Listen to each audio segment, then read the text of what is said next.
Do we put Schedule 11 away, Mr. We Milburn? have, my lord, unless I can assist further. All right, thank you.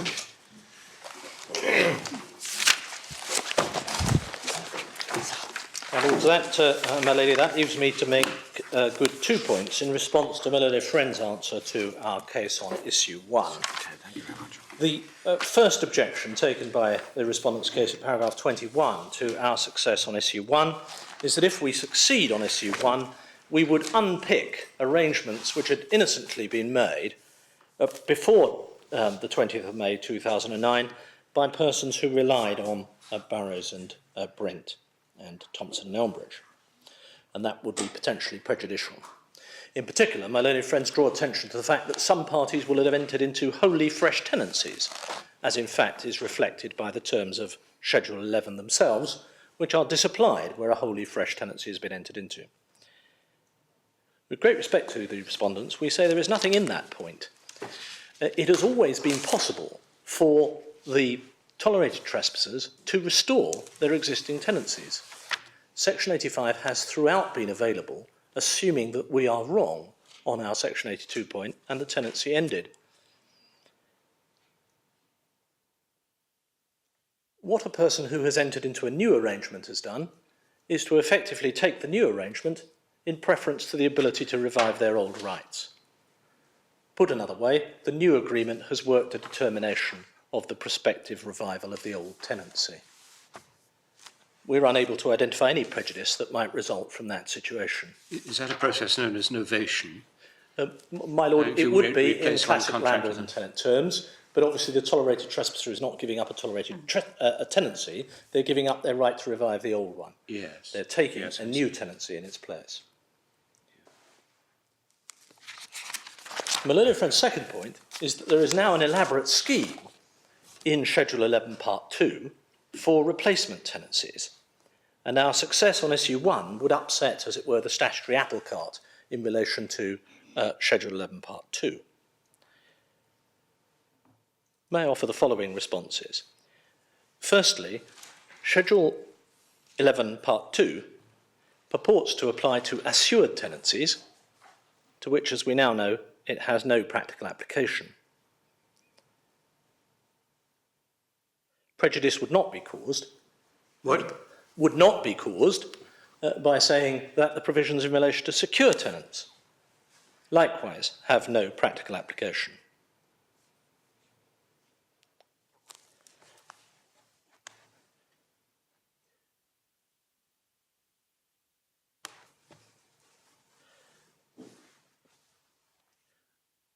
The effect of our success on issue 1 would simply be to demonstrate that just as with the assured tenants, the secure tenants did not lose their tenancies. They have their original tenancy agreements. There might have been something stronger in my learned friend's point if Schedule 11 had shut out the possibility of applying for revival of the old secure tenancy. But that it singularly does not do. As we have seen from paragraph 20 of Schedule 11, it remains open to the secure tenant to apply for revival of their old tenancy because the old possession order remains in place.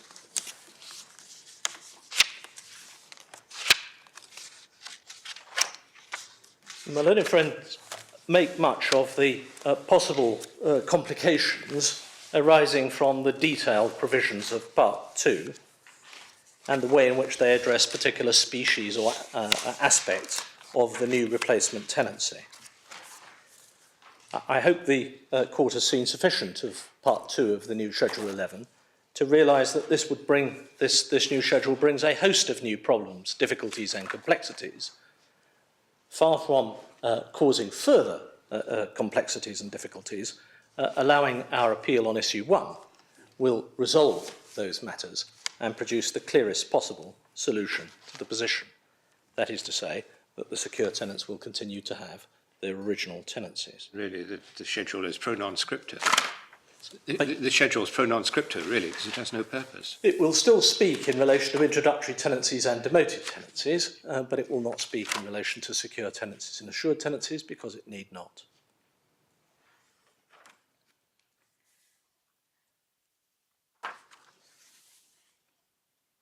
I remind the Court of the point made earlier that ministers had no problem commencing the schedule, even though they knew much of it was redundant. This Court would simply be deciding that a little more of it was redundant than the ministers had known at the time.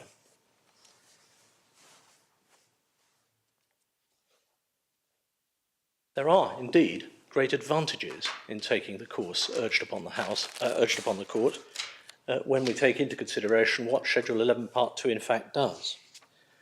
First of all, it would eliminate the unusual hybrid in Schedule 11 paragraph 20 of a possession order granted in respect of an old tenancy which continues to have effect after a new tenancy has been created. You don't need that if it's been the same tenancy throughout. Likewise, it will eliminate all the problems and issues that arise in relation to the termination period and what should happen about that gap. The respondent's printed case indeed appears to focus on the problems caused in setting aside, as it were, the way that Schedule 11 deals with the gap. But if there is no gap, because we're right on issue 1, then all those difficulties fall away. In short, we say, there is nothing in the content of Schedule 11 or the fact of its making that should inhibit this Court from making the decision in relation to secure tenancies that the House of Lords made for assured tenancies in Knowsley and White. To put that point a different way, we'd invite the Court to recall that the key function of Schedule 11 is that it is needed to address unintended consequences of judicial interpretation of the 1985 Act. If, albeit, intending no criticism, late in the day, this Court says that there is no judicial misinterpretation, Section 82.2 does not operate to require that tenancy determines earlier than the date on which possession is given pursuant to execution, then there is no problem which Schedule 11 needs to address. I'm afraid that, as Lord Hope indicated before the short adjournment, I gave an incorrect page reference earlier. I have done so again in relation to a different point. The reference to unintended consequences appears behind tab 53 in volume 4, not at page 17 as I suggested, but at page 7. And the reason for my error will become clear as soon as any member of the Court looks at page 7, where the printer's copy has left what appears to be a digit 1. However, tab 53, volume 4, page 7, unintended consequences.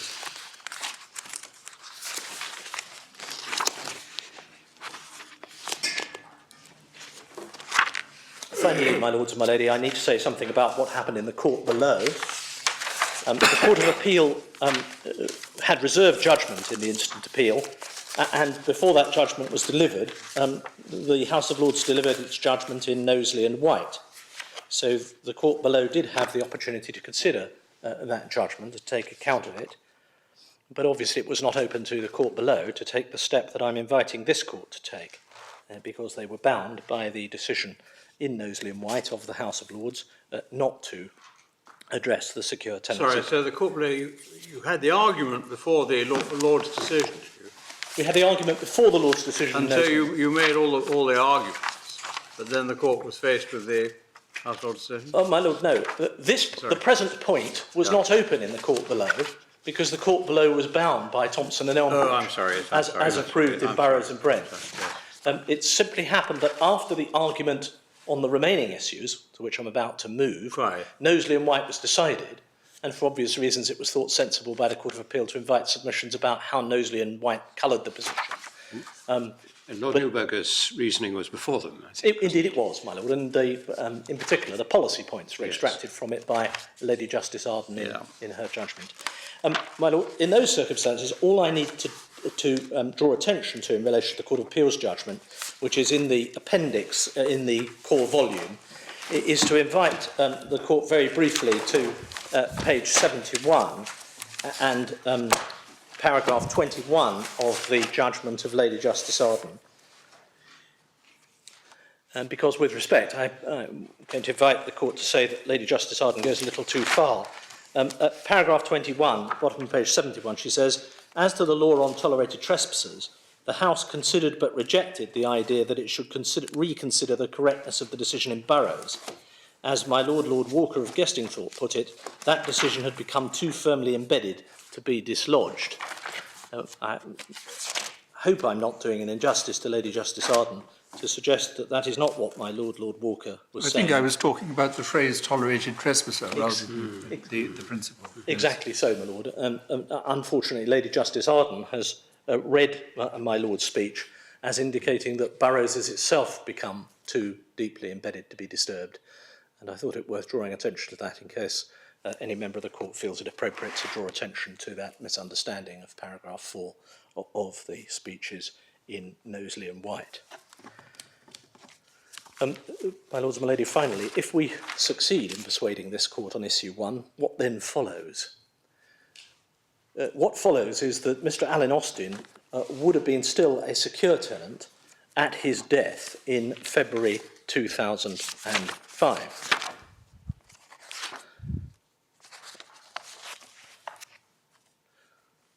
At the moment of his death, the secure tenancy he then held may or may not have vested in Mr. Barry Austin, his brother. Sorry, say that again?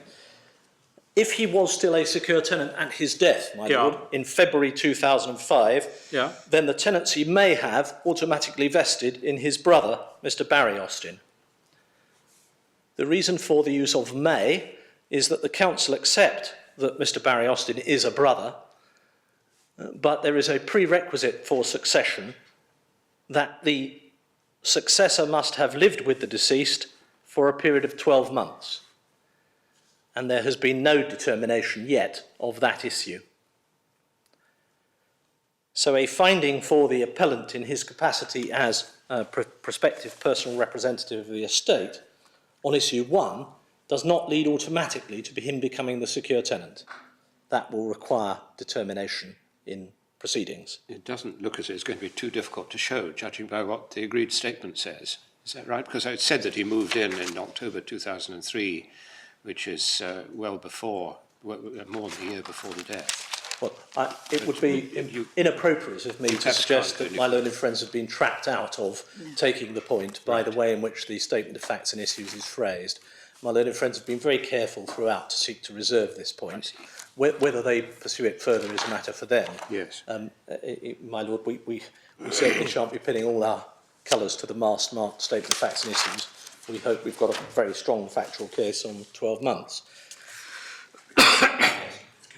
Yes, indeed, my Lord, Mr. Drabble very properly reminds me that we in fact built this contingency into the statement of facts and issues, simply setting out what the position was for both parties. Right. I think it says the appellant maintains That's right. that he moved in. That's right, Lord, and that's why it was drafted in that. Southwark doesn't accept that the appellant resided. It's exactly why it is drafted in that way, my Lord. So success for us on issue 1 means that Alan Austin was the tenant when he died. The question will then be whether Mr. Barry Austin fulfills the conditions for succession. And the way in which we would propose the court deals with that is simply to allow the appeal. The application made by Barry Austin in the old proceedings can then simply be stayed, and the issue of whether he succeeded will be determined in the possession claim that has been brought against him already, and itself is stayed. That's assuming it can't be resolved.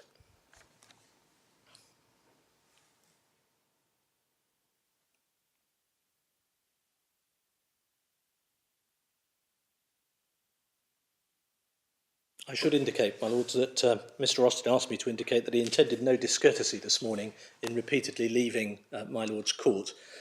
He simply suffers a disability such that means he can't sit for a long period, and it's for that reason that he's not returned this afternoon. It's my function to indicate that that suggests no disinterest by him in the outcome of the case. My lords and my lady, unless I can assist you further, that's our case on issue 1. We don't, in fact, have, do we, in our bundles, the equivalent provisions in the 1988 Act? My lady, it may be that we do not. The most material of them is, of course, Section 9, which is reproduced in the speech of Lord Newburger. It is, but Section 5, my lady, may have in mind. That's what I have in mind, yes. And I apologise if we've not provided that, and I'm happy to make sure that we do. Of course, the difficulty, as ever with statutes, my lady, is that if we go to that Act now, it's all been amended by the 2008 Act. Well, that's why I'm asking you rather than trying myself, because I suspect you can do it more quickly than I can. I'll get copies for the court tomorrow. Yes. I think it'd be helpful to have the block of provisions, equivalent provisions in the 88 Act, which were being looked at in Knowsley, Yes, my lady. to compare with the ones we're looking at here. Certainly do that overnight. I'm sorry it's not done already. Oh, thank you very much. I mean, Mr. Luber, for this purpose, it couldn't matter less whether, had he made an application under Section 85 to revive his tenancy, or whatever, however you do, how do you get this Lazarus tenancy back under 85? You apply to the court, my lord, and it's a matter for the exercise of the judgment of the judge whether to either further postpone the date of possession to a date that's not yet arisen. So one would have, if the application is framed in terms of Section 85(2), B, postpone the date of possession, the application would go, Mr. Alan Austin applies to the court to postpone the date of possession from the 4th of March 1987 to the 4th of March 2017, a date that hasn't yet arrived. And the effect of that would be that his old tenancy would revive. What's the other way of doing it? The other way of doing it is to apply for variation or discharge of the order under Section 85(4). And that requires one to show that conditions have been complied with, and as my lady, Lady Hale, observed this morning, that too is in the discretion of the court. Right. But whether or not either of those applications would have succeeded couldn't matter less if you're right on point 1. That's right, Lord, yes. Yeah. If I'm right on point 1, That's then, right. then You there never get- is. as you say, Section 85 is redundant on your construction of 82(2). It couldn't be said that Section 85(5) was redundant, my lord, because it would still govern the ability of the landlord or otherwise to actually execute the possession order. But if the possession order has never determined the tenancy, then my client was throughout the tenant and needed to apply to restore nothing. He only needs Lazarus if he's died once. And on my case on issue 1, he hasn't died. Right. Would it be right to get the impression that it wasn't really until the judgment of Lord Justice Millett in Greenwich and Regan that the full force of the Lazarus order was realised, or was it simply that Lord Justice Millett spelt it out more clearly than had happened before? I would only be able to answer that based on my own practice as a practitioner at the time in the 1980s, and certainly that sparked a greater number of applications being made than had been the case hitherto.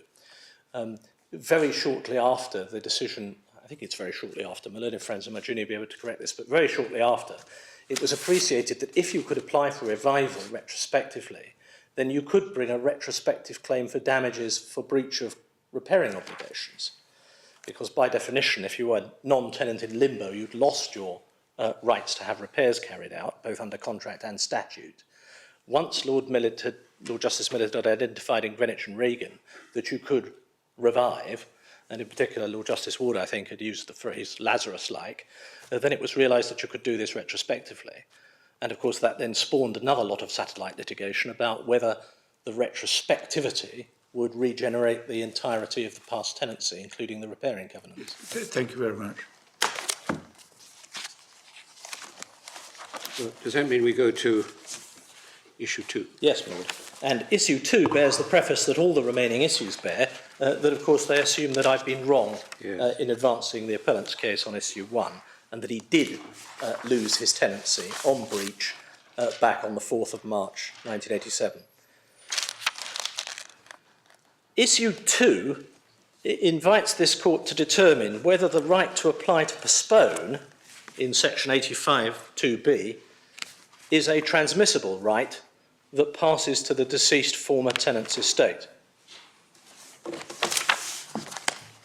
Or is it, as the Court of Appeal has held, a personal right that dies with him? Our printed case offers, I hope not impertinently, a very broad overview of what passes on death at paragraphs 45 and 46. And it's right that I indicate straight away that it's accepted that the right to apply to revive under section 85(2)b is not a right taking contractual form. It is only a right provided by the statute. Yes, so everything depends on what we make of the statutory provision. Exactly so, my lord. And if I may say so, and again not intending to be impertinent, the best guidance one gets that that is the right approach is probably from the relatively recent decision of the Court of Appeal in the Rickless case, which is... Sorry. I'm sorry to interrupt you.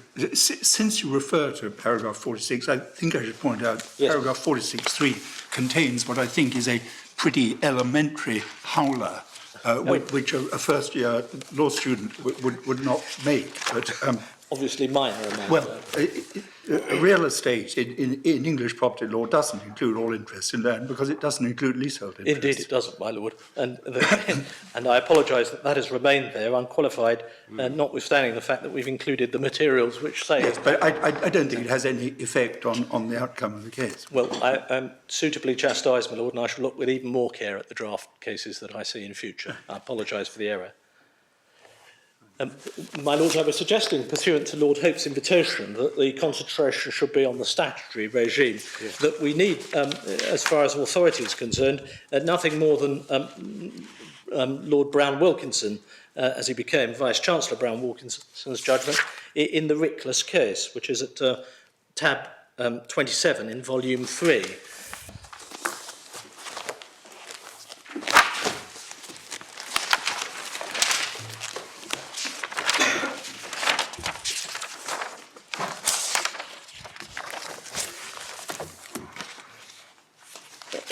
Rickless decided in December of 1986, as the court will recall, was the case about the film rights of the image of Peter Sellers. And the question was whether a film could be made using his rights, using his image, after his death. The question became whether his personal representatives could give consent to the use of his image after he died. And I need, with that introduction, I need to take the court very briefly to page 56 in the judgment of the Vice-Chancellor, Brown-Wilkinson, as he then was, between letters F and H. Could I go very briefly to that passage, please? Page number again? Page 56. 56, thank you. Letters F to H. So the question is, does the right to give or withhold consent transmit? Could Peter Sellers' right to give or withhold his consent pass to his estate? And Lord Brown-Wilkinson, Vice-Chancellor, says this at the fourth line of the paragraph starting with these arguments. Fourth line, the right to give or withhold consent is the same as any other right. It will vest in a man's personal representatives after his death. Some rights are purely personal and die with the person. For example, the right to consent to the exercise of a power of appointment. But the question in every case is whether or not the right is personal and dies with him. If it is not personal, it vests in his personal representative. So one is thrown back to the question, did Parliament intend the right to be purely personal? It has been held that prima facie a right conferred on a man by statute survives his death, and that clear words are required if it is to be held that the right dies with the person who's been given that right.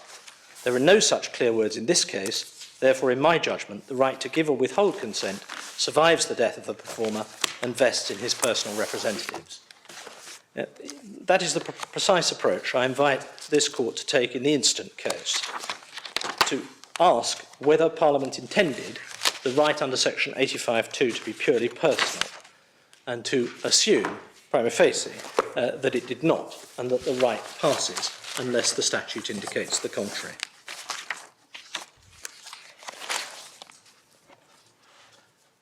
Can I therefore immediately come to the nature of the right in this case in its statutory context?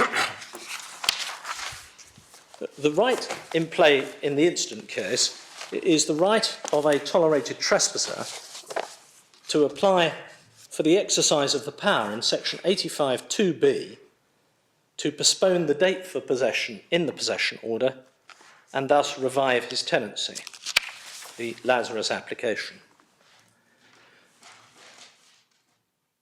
I would respectfully suggest there can be little doubt that that was a very valuable right It was so described by the Court of Appeal in this very context, that is to say, tolerated trespass, in Jones and Merton. And can I briefly invite the Court to travel there in Volume 1 at tab 14.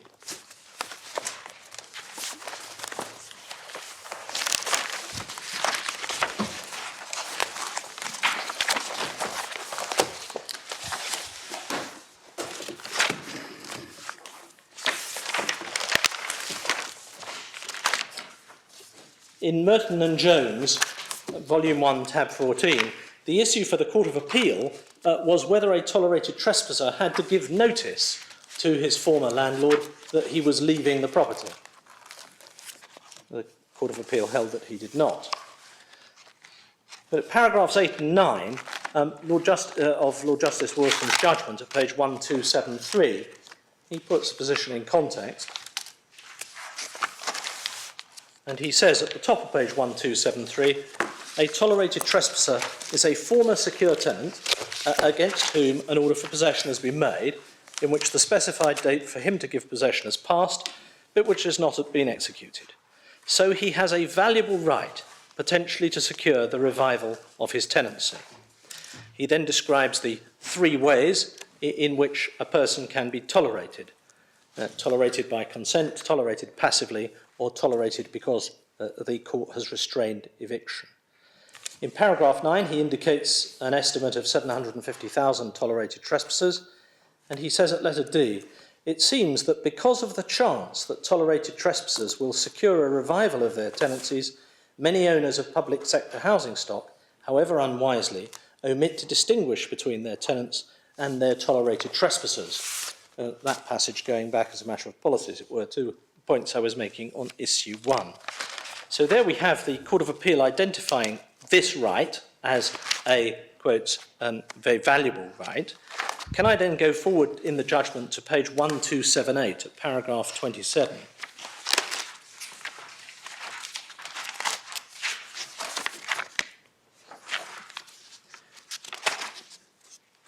Where he says this, the fallacy of Mr. Sefton Smith's argument is yet more clearly demonstrated by reflecting on the feature which principally confers upon the tolerated trespasser his distinctive status.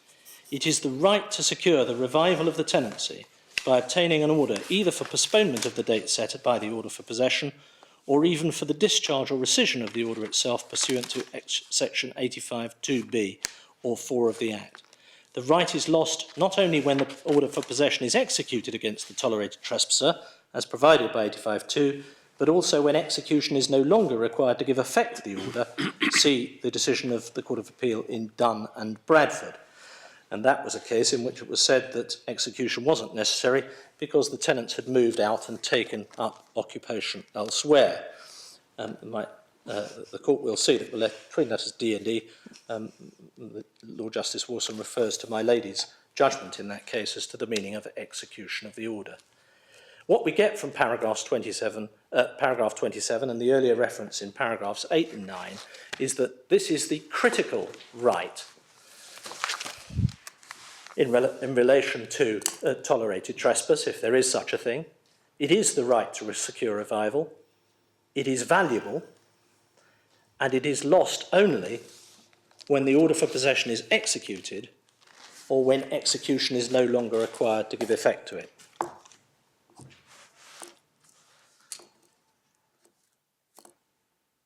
But, say my learned friends, nevertheless this right is lost on death.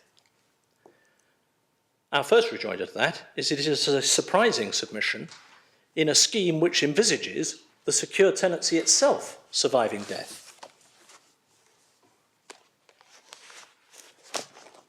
It might have been a stronger point had the scheme envisaged that a secure tenant loses everything on death. Would be then said, well, obviously, the former secure tenant loses everything on death. But this scheme doesn't determine rights on death, as we hope we have indicated in our printed case in our short summary at the beginning of how the succession provisions work. But there are other indicia in the statute which show why the right survives death. Firstly, the right to apply is obviously not confined to a person who's a secure tenant. it is available to a secure tenant, which is why I answered my Lord Brown a moment ago in the way I did. Section 85 is not redundant in the case of secure tenants, it's available. But it is also available to former secure tenants, assuming that Section 82.2 has worked to determine the tenancy. Secondly, Parliament has itself prescribed when the Section 85.2b power should cease to be available. It has prescribed that it is available at any time before execution. The statute has therefore set out an express limiting feature. It could have set out other limiting features, such as death, bankruptcy, or any other feature that it sought to prescribe. And indeed, this is an act which does address death and bankruptcy and so on in relation to provisions relating to the right to buy and indeed in Part 4 itself. Thirdly, the powers under Section 85.2 are not confined in their availability only to the original secure tenant. Can you just repeat that, please? Yes. The availability of Section 85.2b is not confined only to the original former secure tenant.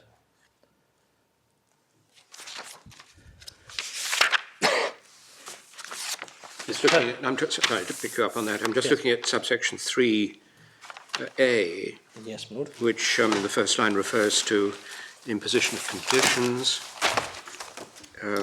with respect to the payment by the tenant of arrears. Yes, my Lord. And then I'm looking actually at the appendix in 90, well, probably shouldn't be doing so, but there's another reference to tenant in the substituted subsection 4. But that suggests what? That this is available only in the case of the original tenant? And you said just now it is available to others than the original tenant. Yes, my Lord. I'm sorry, I ought to have been clearer. Yeah. What is available is the ability to apply Right. for the making of an order under Section 85.2b. I think what my Lord's putting to me is that if you succeed on your application under 85.2b, Yes, yes. then 85.3 is triggered, Yes. And the court shall then impose conditions with respect to payment by the tenant of the arrears of You rent. say the word tenant is apt in that context then. It is in that context, my Lord, because it's referring to the arrears of rent. Sorry, who else can apply? My Lord, any of the parties could apply. The landlord could apply for revival. Who else? The original tenant can apply. Yeah. The spouse can apply. 85.5. The former spouse. And as my Lords know, it's our case that the executors of the deceased can apply. But that's the issue for determination.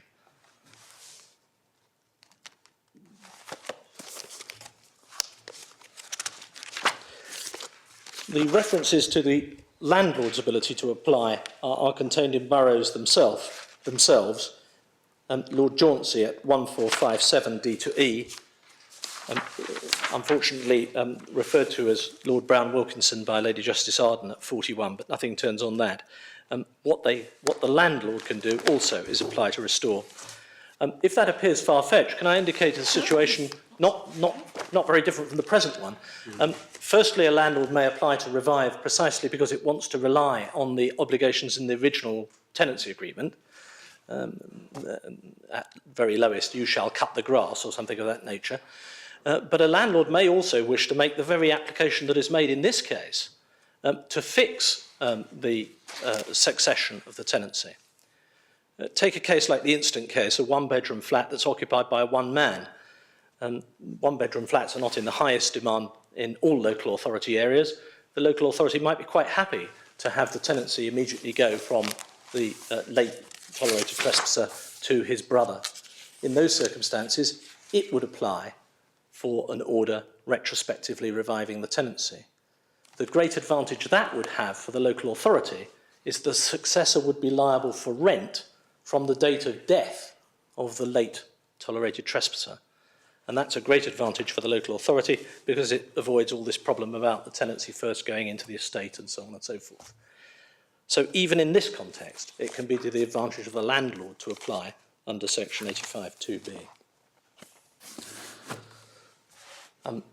In the course of answering my Lord Brown's question, I've made my final introductory point on the structure, and that is that the statute specifically envisages that the spouse or former spouse can apply, whether or not the original tenant, now tolerated trespasser, is still alive. Our printed case, of course, develops these propositions. We make, I think, the point that this has been taken so far that it's had to be acknowledged that an application under 85(2)(b) can even be made where the identity of the landlord has changed. That too may seem rather extraordinary, that the landlord retains a possession order against X who becomes a tolerated trespasser, then sells the stock to somebody else. Even in that situation, the right to apply under section 85(2)(b) endures. In short, maximum flexibility. The point on it applying even if the stock has been transferred emerges from the case of O'Kane, which is tab 20, volume 2, paragraph 62. But it would be quite odd, wouldn't it, if a statutory regime, which was there to protect the interests of tenants of social housing, could be defeated by the landlord simply selling the property in bulk. Exactly so. That would be very odd. Exactly so, because at the heart of the provisions which we're trying to construe is the protection of the occupation of the home. It might be said against us, well, it's only protecting the occupation of the home by the tenant. But that isn't the case. This is a statutory regime that envisages transmission of the tenancy to other members of the family, either on death or by assignment. So the statute contemplates the tenancy passing. Can he assign, I'm sorry, I'm very ignorant about this. Can he assign during his lifetime? Only in 3 prescribed circumstances, my lord. He can, this is section 91 of the 1985 Act. Have we got that? May I just give my lord the circumstances? I don't know if we've got it in the... Well, it is actually in the tab we're looking at. Yes. Has it survived unchanged? Does it matter where we look? Yes, my lord, I believe it has. Is my lord looking at the version and the printer's copy? Yes, I am. I'm not sure Very if much section so. 91 is complete there, because we changed pages from 46 to 62. Is it complete? But I Yes, it is, because all 3 of the exceptions are there. Right, So let me try and answer my Lord Brown's question from, this is now page 46, behind tab 40, 42 of the bundle. Section 91 provides that, in subsection 1, a secure tenancy which is periodic is not capable of being assigned, except in the cases mentioned in subsection 3. Yeah. And there are 3 exceptions, my lord. I'll take them very briefly. 3A, assignment in accordance with section 92, which is assignment by way of exchange. You can swap your home with another social housing tenant if you get the consent of both the landlords. And consent can only be withheld in certain circumstances. Yeah. B, you can assign your tenancy where a family court has ordered you to do that. For example, assignment from husband to wife on a divorce. And that provision, as my lady will have anticipated, has been greatly amended since it was originally introduced to deal with all the other situations in which a family court can order an assignment. And then subsection C, an assignment to a person who would be qualified to succeed the tenant if the tenant died immediately before the assignment. In crude terms, you can pick your successor. So if you have 3 children living with you, all of whom could have succeeded you, any one of whom could have succeeded you if you died, you can, during your lifetime, assign to one of them. And then they become the tenant. Those are the only 3 exceptions, my lord. So you can pick from the qualified successors? You can, my lord. So you can pick your children over your wife. You can pick between your wife and your other relations who are living with you. You could choose your grandmother rather than your partner or your children, provided that they meet the qualifying conditions. And does that require consent? Do they all require consent? Only if it's a term of the contract, my lord. I see. And even if it were, you could do it anyway, And then the issue would be whether the breach of the contract made a ground for possession. It's a particularly important provision, I say candidly to my Lord Brown, in the context of prospective death, because it is a way of avoiding a ground for possession for under occupation. If I die in my 4-bedroom house leaving one child behind, and I do nothing in advance of it, that gives a ground for possession for under occupation against my son. If, on the other hand, anticipating that difficulty, I sign to my son before I die, then the tenancy remains in my son's hands. And he's not vulnerable to Dispossession for under dispossession occupation? for under occupation? No, my lady. Needless to say, my lady, it causes no problems because secure tenants don't know about these rights any more than they know about any of the other rights that I've been describing.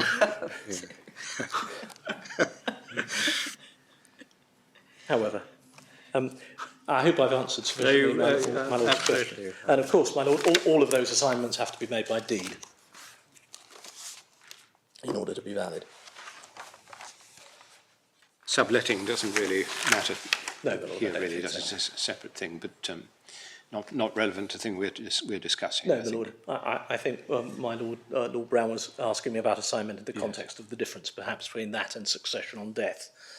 As I was, the point I was making before my Lord's observation is that this is a statutory regime that envisages transmission within the family and protection of the family in the home. And it protects the next generation, to use that crudely, in two ways. First, they'll succeed if I die. Secondly, I can pick them before I die. And both of those things are expressly dealt with in the statute. But I mean, if you're a tolerated trespasser, I beg your pardon, my Lord. if you're a tolerated trespasser, you can't get to section 91 until you've succeeded under 85. Is that Oh, it? absolutely, my Lord. Yeah. So that is why we're at issue 2. Yeah. Can the estate of the deceased tolerated trespasser apply on his behalf for revival, which would then lead to the various rights being available again? And of course, section 91, subsection 3c wouldn't be available because he's already died. My Lord, we make, it's only a further small example of the advantage of being able to do this in our printed case, paragraph 48 in relation to claims. Very briefly. I've dealt, I hope, with the bulk of paragraph 48, valuable rights and so on and so forth.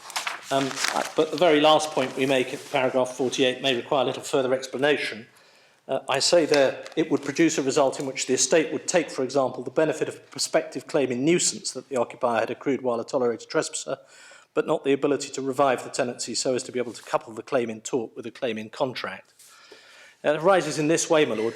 It often happens that the tolerated trespasser, obtaining a revival of their tenancy, then makes a retrospective claim for damages suffered in the meanwhile. And the Court of Appeal has decided in a case called Pemberton that even a tolerated trespasser can sue in nuisance or trespass. An estate may well wish to bring such a claim on behalf of the deceased estate. Why not also? There's no logical reason why they shouldn't revive the tenancy so as to bring the claim in contract. So, my lords, my lady, for all those reasons, we say that there's no indicia in the statute that this was intended to be only a personal right. How then did the Court of Appeal come to the contrary conclusion? My lords and my lady, have the Court of Appeal's judgment, obviously in the appendix, and at paragraphs 23 and 24,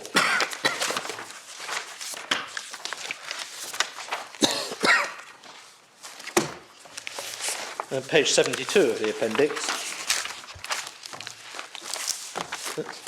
the appellant's case appears to be getting off to a reasonably good start, given that the Court of Appeal below accepted the approach taken in Knowsley. In particular, in paragraphs 23 and 24, we see Lady Justice Arden adopting the purposive and practical construction to the legislation which Lord Newburger had urged in Knowsley and White. But, and it's an important but, the Court of Appeal held in the passages which start at paragraph 27 under the heading Brent, London Borough Council and Knightley, that it was bound by its own previous decision in the case of Brent and Knightley to hold that the right was a purely personal right. We see that expressed in paragraph 37 of Lady Justice Arden's judgment, where she says, "I now turn to my conclusions on Knightley. Subject to section 3 of the Human Rights Act, this court is bound by the ratio of Knightley. I agree with Mr Drabble that it decides that the right to apply under section 85 is a personal right which can only be exercised by the tenant." I think her ladyship means or former tenant, but that's what she decided to be the position. She was bound by the ratio in Knightley. So I'm afraid in those circumstances, in this court, my attack has to be on Knightley, because it is Knightley that the court below held was binding them to hold it was only a personal right. Can we then go to Knightley, please, which is tab 2 of volume 1.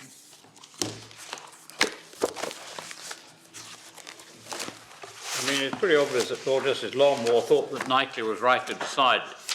Yes, my lord, and whether he was bound or not, he would have reached the same conclusion. Quite. But, yeah, all right. Sorry, where's Knightley? Volume 1, my lord, tab 2.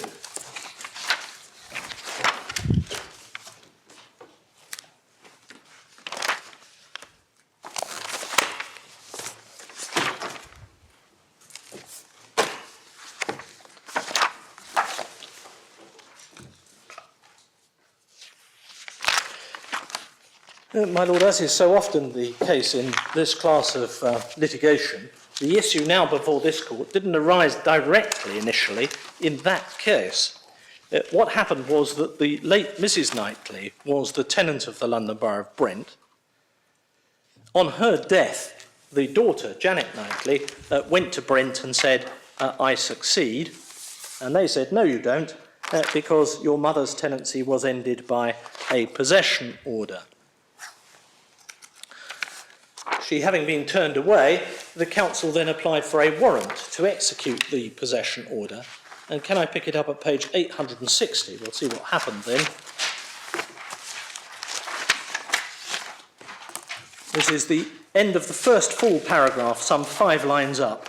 The respondents then applied for a warrant for possession. The appellant, that is to say the daughter, applied to be joined in the application, and the proceedings came before District Judge Cohen, who ordered that she be joined as a second defendant, that the warrant for possession should be stayed, the application by the plaintiffs for leave to issue the warrant against the second defendant should be refused. Brent appealed. The appeal came before His Honour Judge Maher. He concluded that there was no lease in existence at the time the appellant's mother died, therefore there was nothing to which the appellant could succeed. He therefore ordered the order of District Judge should be set aside, Miss Knightley's application for leave to be joined as a second defendant should be refused, and the plaintiff should have leave to issue a warrant for possession forthwith. And the daughter appealed against that judgment. 2 points to make immediately and invite the court to observe. First, Miss Knightley's application was to join herself to the proceedings. There was no application made in respect of the mother or by or for the estate of the mother.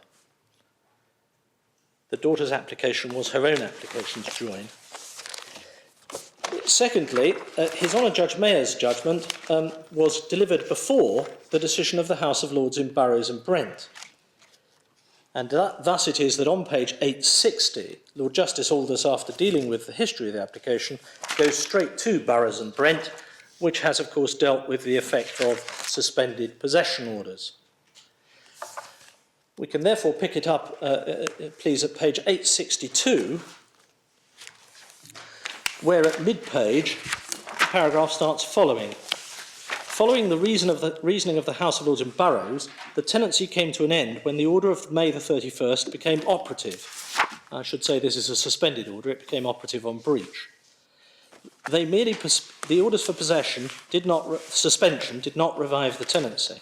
They merely postponed execution so long as the conditions of suspension were met, and therefore prolonged the possibility of the tenancy being revived. As far as the appellant is concerned, there was at the date of her mother's death no tenancy to which she could succeed. Having regard to the speeches in Burroughs, Miss Morris, who appeared for the appellant, did not suggest that the tenancy subsisted at the date when the appellant's mother died.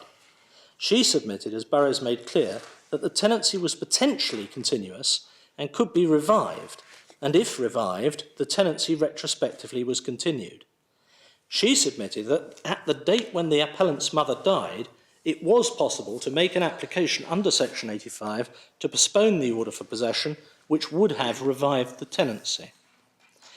That she submitted, by which one takes that to mean the application to revive, that she submitted was an interest in the property which the appellant's mother possessed at the date of her death.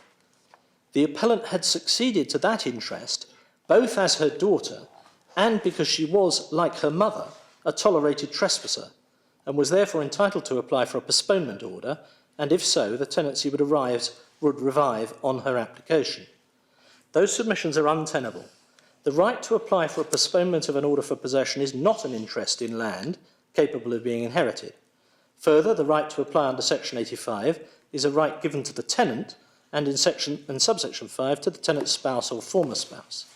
Section 87 also gives a right to apply to a person who is qualified to succeed as a tenant under a secure tenancy. That section only applies where there is a tenancy in existence. That was not the case here. To be a tolerated trespasser of the kind contemplated Burroughs, the person must be a trespasser tolerated by law. The appellant was not such a person.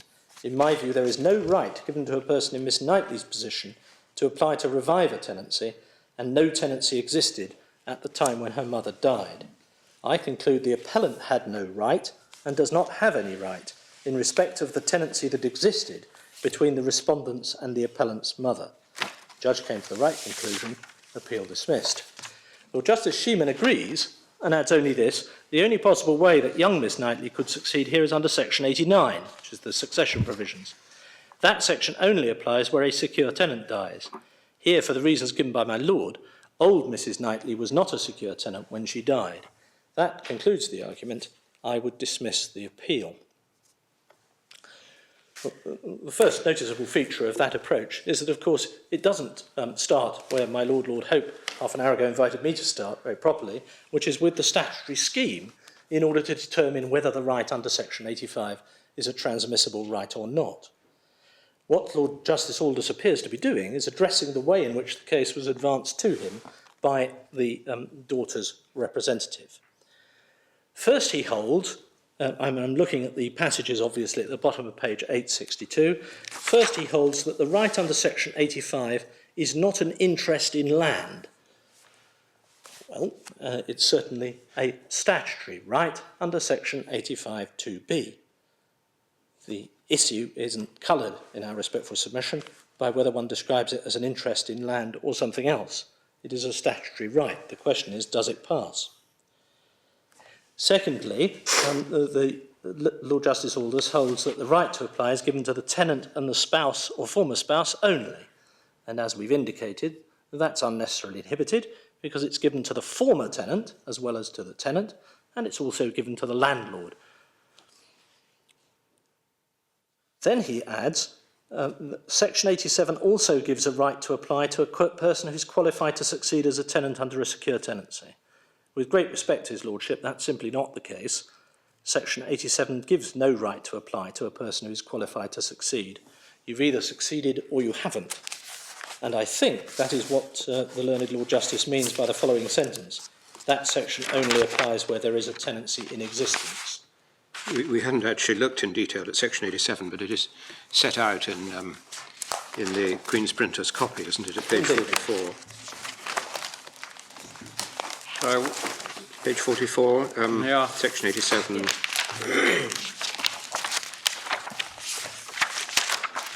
Sorry, I haven't quite picked up your criticism, Mr. Luberg. Yes, I'm sorry, my lord. Let me make it again with the advantage, which I should have offered all members of the court, of having Section 87 open. Section 87's function is to describe those persons who are qualified to succeed a secure tenant. Yeah. That's its sole function, and it identifies those two classes as a spouse or another member of the tenant's family. Whether they succeed or not is determined by Section 89, which provides at subsection 2 for the vesting of the tenancy in that person. Yes. Well, by definition, the tenancy can only vest if it exists. That's common ground between us. So where Lord Justice Aldous is saying Section 87 also gives a right to apply to a person who is qualified to succeed as a tenant under a secure tenancy, he seems to be envisaging a Section 87 application for the exercise of a Section 85 power. And, that's simply... Still, I mean, that doesn't help you, does it? I mean, Oh, no. But I wouldn't wish the court, if it decides that Lord Justice Aldous was in the right direction, to adopt that particular passage, because, with great respect, it's simply wrong. Rather than say Lord Justice Sheeman, so to speak, was putting it right. Indeed, my lord, and that's the point. Well, that may be Lord right. Justice Sheeman was saying you can succeed if your mother was a secure tenant. No problem. Right. And she wasn't a secure tenant, and therefore the daughter hadn't succeeded. The difficulty is that Lord Justice Sheeman is there not addressing the case which is now before this court, which is, can the estate of the deceased apply?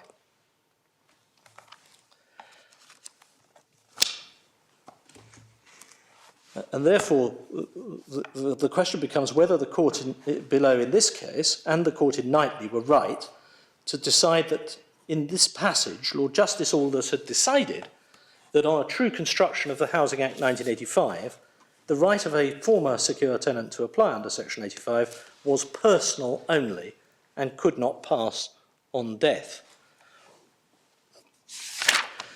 He was obviously right, in my respectful submission, to say that the daughter was not a tolerated trespasser. That must be right.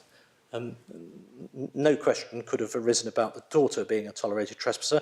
The only person who was the tolerated trespasser was the late mother.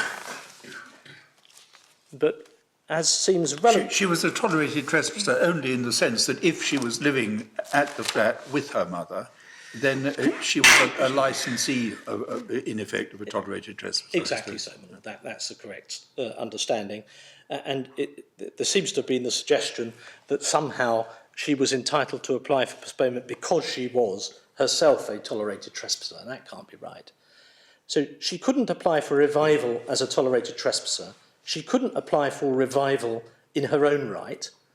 So the question became, could she apply for revival on behalf of her mother's estate? And that, with respect, is the question not answered by the passages which I've read from Lord Justice Aldous's speech. I have an idea I've read somewhere an assertion that in this case she was applying both on behalf of the estate and as a prospective Section 89, but I can't see a word in the report. Because, my lord, I think my learned friends get to that submission in this way.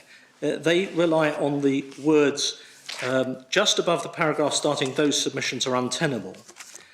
There is a line, 3 lines earlier. The appellant had succeeded to that interest both as her daughter and because she was, like her mother, a tolerated trespasser. I think my friends invite this court to say that the words succeeded to that interest as her daughter mean that the daughter was the executor or personal representative of the estate of the mother and was making the application in that sense. I hope I don't do an injustice to my learned friends, but I think that's how they put it. And I'm told by my friend he relies on the sentence immediately above that. What we rely on, of course, is that the application which the court was dealing with was an application to be joined as second defendant, not an application, as we're making, to represent the interests of the first defendant, that is to say, the true tenant or the original tenant. I mean, but if your submission is correct, I mean, they missed a trick. Miss Knightley missed a trick, and all she had to do was to apply on behalf of the estate. Yes, Lord. I don't shy from that. That's exactly what I say. Yeah. The application was misconceived. It was misconceived to suggest that she was a tolerated trespasser who enjoyed the right herself. It was misconceived to suggest that she had it because she was a prospective successor. It was misconceived to suggest that she succeeded on the death because on the death the mother wasn't the tenant. In those circumstances, we respectfully suggest the only way it could happen is if it had passed to the estate. That is to say, if the right to revive had passed to the estate. But I mean, isn't that dealt with in the second sentence of the penultimate paragraph on that page? I mean, you say, obviously you would say it was wrong, but I mean, isn't it dealing with it? The right to reply being only given to the tenant. Is that? No, the right to apply for postponement of an order is not an interest in land capable of being inherited. That's right, my lord. I mean, that's rejecting a claim, even if it had been made by the estate. It's rejecting a claim that the right to apply to revive was an interest in land, which was the claim being made. And you say that's irrelevant? That's irrelevant, my lord. There are lots of other inheritable things that aren't interest in land. Exactly so, my lady. My lord, may I respectfully concede this, that if he'd said the right to apply for postponement is not capable of being inherited, my position would be a much deal more difficult. But the reason for that, and the reason I'm able to draw the distinction, is there's simply no argument and no reasoning directed to the question whether there is a statutory right that can be transmitted on death. That's the point, Lord. And for all those reasons, we say that Brent and Knightley didn't decide the issue in this case, and the Court of Appeal were wrong to hold that it did. But that doesn't get me home on my Lord Justice Longmore's judgment. It did decide it was, but it was conclusional and wrong. I mean, well, the result in Knightley on my submission was correct, because the case had not been brought on the basis that it could have succeeded. That is, it was not a claim by her estate. That's the only basis on which there could have been a claim to revive the tenancy. Well, that's on the basis that only a restricted range of people can actually apply under Section 85(2). Well, my lady, that is right. You're being quite cautious, is what I'm yes, saying. my lady, and my lady's right to invite me to be a little more broad, not least because I make the point myself in the printed case that the court could do this of its own motion. So it might be that the court itself, seized of Miss Knightley's application, could have said, well, I'll revive the tenancy retrospectively, and she succeeds. But that wasn't the nature of the case before the Court of Appeal. That's the point I'd better make, and I'm grateful to my lady for the qualification. Well, there's nothing in Section 85(2) to say who's got to say that it's got to be done on application, or to say who's got to make the application. Exactly so, my lady. No. And indeed, that recognises, if I may say so, the practical reality of the knockabout in the county court, which is that when these points come up, they often come up in that sort of context, and the judge, him or herself. Yes, and the practical reality, of course, is that the sort of tenants who have great difficulty in paying their rent and on housing benefit are not, in practice, on death, going to have any grant of representation to their estate. It's not going to be needed. And it's only if the matter has to come to court. And it would then be, as in this case, not that there was a duly constituted personal representative seeking to come in, but that the brother was seeking to be appointed to represent the estate simply for the purposes of those proceedings. Exactly so, my lord. That must be right. Well, it's for that reason that where secure tenants die, let alone tolerated trespassers, the most common happenstance is that the tenancy devolves onto the public trustee in an unadministered estate by somebody who's died intestate, and the local authority then serve notice to quit on the public trustee. My lord is absolutely right. This is not a class of individual where there is an estate, or indeed where there is the leaving of a will and so on and so forth. Well, does that complete issue two, or is there anything more to... Well, I added? must draw attention, in fairness, to the fact that Lord Justice Longmore, as my Lord Brown Yes. rightly reminds the court, Yes. would have independently decided, quite apart from Knightley, that the position in relation to these tenants is as Knightley decided. We see that on page 76 and 77 of the report, of the appendix, I'm sorry.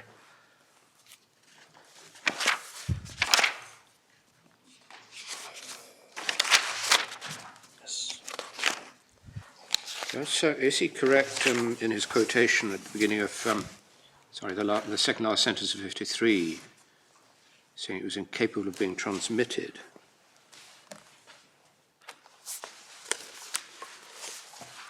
Well, he's only there dealing with that part of Lord Justice Aldous' judgment in which the learned judge is saying that it's an interest in land not capable of being transmitted. He does say it's incapable of being inherited. Yes.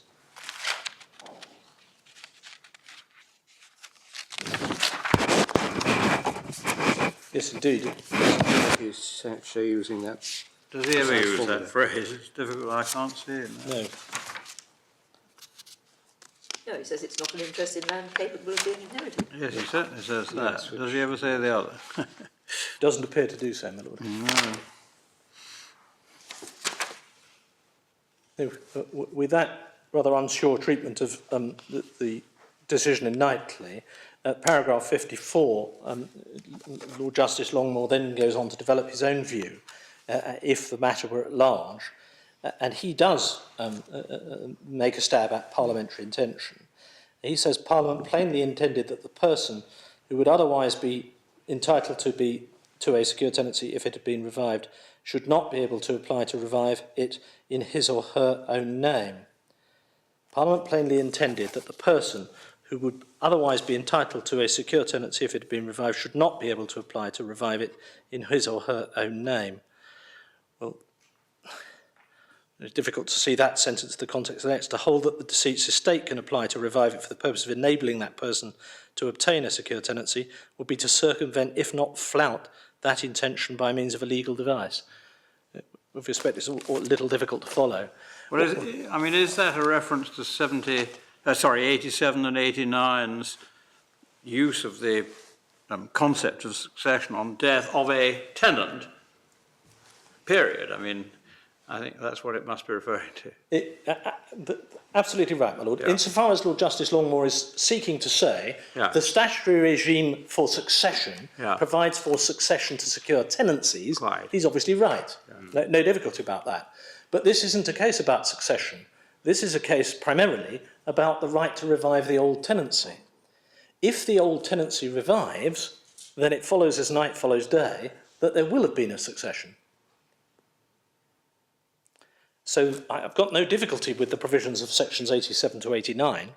The question is there anything in the statute which prevents the possibility of the estate of the former secure tenant making the application after their death? And for the reasons we've given already, we say that that is not so. Indeed, my lords and my lady, my learned friends have to go this far. They have to they have to say that the right determines on death, even though the former secure tenant may be in the course of exercising it. Because my learned friend's case is that it is death, the instant thereof, which shuts out the section 85(2)b application. So as our printed case indicates, you may have a tenant who has woken up late to the fact that they need to apply to revive their tenancy, who is in the course of doing that very thing, on their way to the court, at the court. Perhaps they've had their hearing and the matter's been reserved. My learned friend's case is, well, if they die, that's an end of it.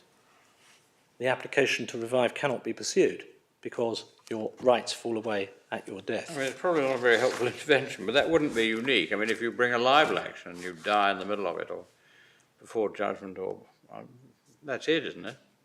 My lord, it is in part because certain causes of action are reserved to determine on death. But here we have a statutory scheme, and the question is, does this statutory scheme provide for loss on death? And it's remarkable that it doesn't, for the two reasons I've already given. Firstly, it does deal with death in other circumstances, and secondly, it does provide a delimiter, which is that you have to apply before execution. Having done those two things, in our respectful submission, it goes too far to say, oh, and it also meant that you can't do this after death. I mean, could it be said that by the same token, you don't need execution if you vacated, you don't need execution if you die? Well, there may be a basis for saying that if there's no one in occupation. But in this case, there is somebody in occupation, as there will be in all these prospective successor cases, and you do need to execute to get the prospective successor out. You've refrained from making any reference to Section 90, a secure tenancy of a term certain. I know that's a very, very unusual case. Yes, but it is. Does that help you in any way? It does show that the statute envisages the transmission of tenancies. Section 90, I'm sorry, my lord, I'll put it in front of me before answering. Well, it's at page 46 in bundle 4, tab 42.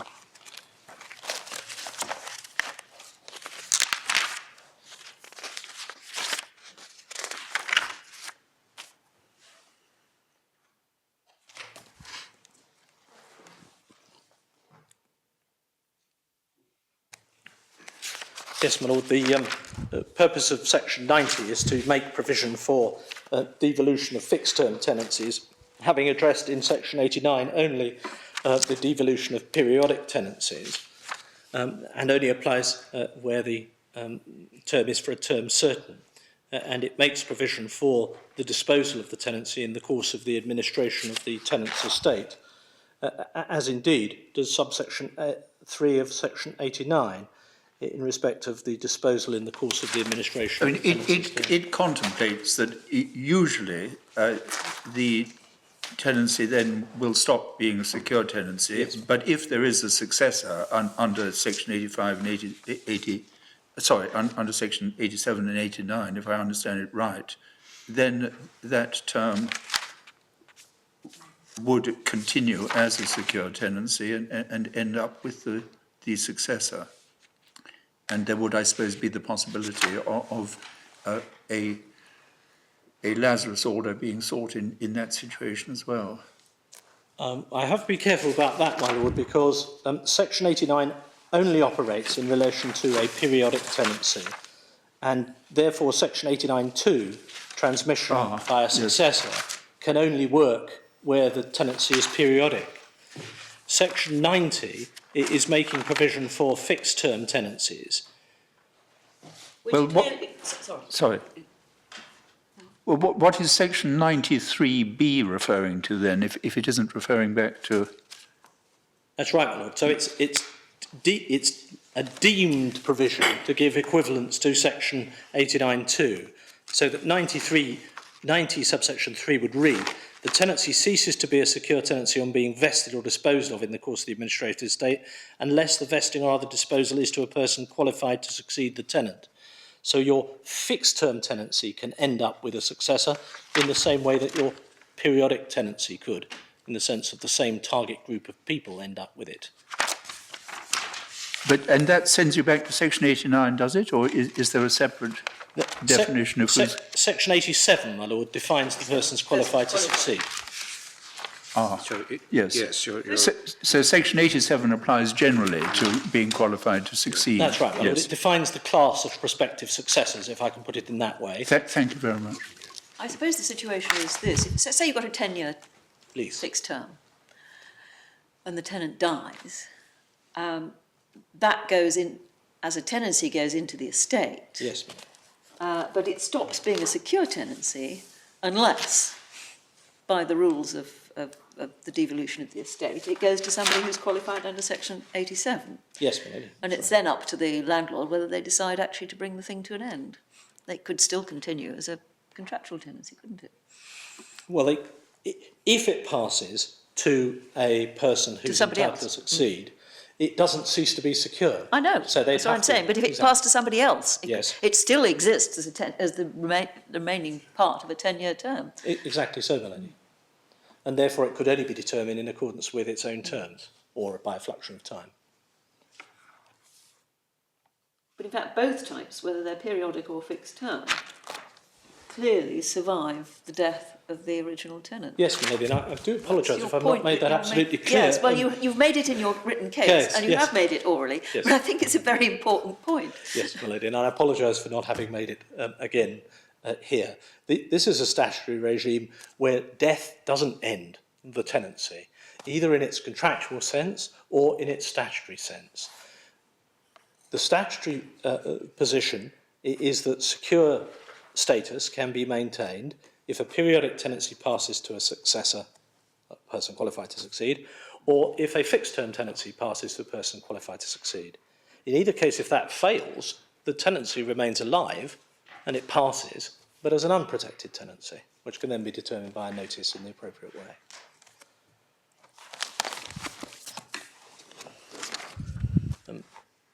My Lord's invitation, I think I'd best say nothing further about these matters on issue 2, yes, unless invited to do so. Right. There's nothing in the new arrangements, as it were, which address this question, and therefore I don't think I need to invite the court to travel again to Schedule 11.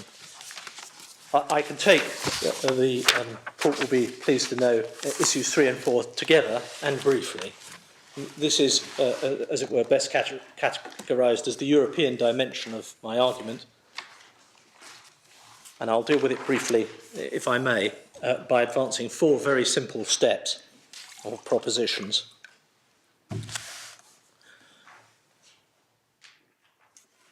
Proposition 1, we say the right to apply to revive, section 85(2)(b, was a possession of the late Mr. Austin for the purposes of Article 1, Protocol 1.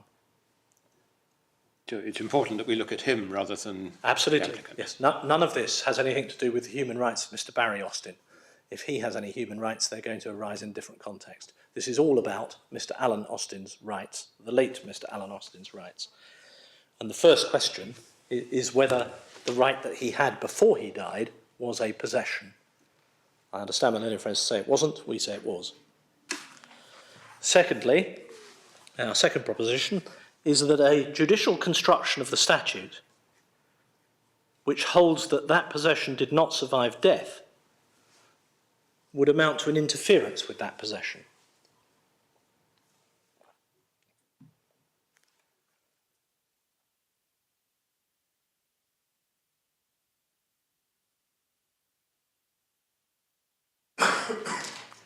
Our third proposition is that such an interference cannot be justified. I won't develop for the purpose of my law to note that we mean justified in the context of Article 1, Protocol 1. And our fourth proposition is that accordingly the statute ought to be construed as not having the result of breaching the Convention,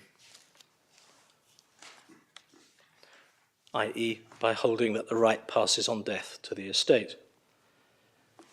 I do not shy from the fact that there is a certain circularity here. You could see us all poised to leap down your No, my throat. Lord, I have the benefit of Lord Justice Longmore telling me in his judgment that he could understand what I was saying. So let me make it absolutely clear. My primary case on this aspect, did it pass to the estate, is that on the true construction of the statute, it did pass to the estate. So we don't need issues 3 and 4. But if there's any question or doubt as to whether it did or it didn't, then we deploy Section 3 of the Human Rights Act, the reading of statutory provisions compatibly with the Convention.